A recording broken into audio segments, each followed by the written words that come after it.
Guys, ako lang ba yung nai-interchange natin yung he and she kapag nagko-construct tayo ng English? Alam ko na kung bakit.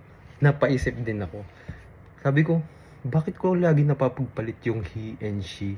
'Di ba yung ang gamit natin sa pagtukoy sa isang tao is ginagamit natin yung word na siya. Pronoun for both he and she.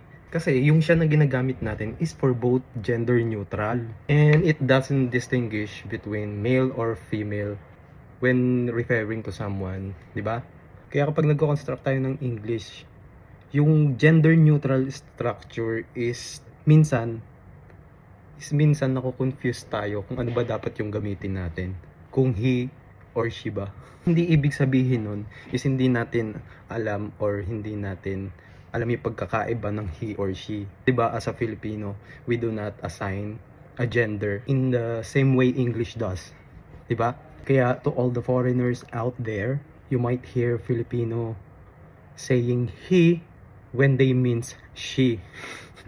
Or vice versa.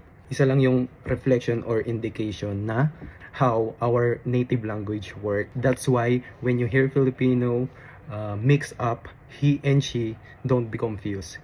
It's both neutral referring for someone. And we were just a little bit progressive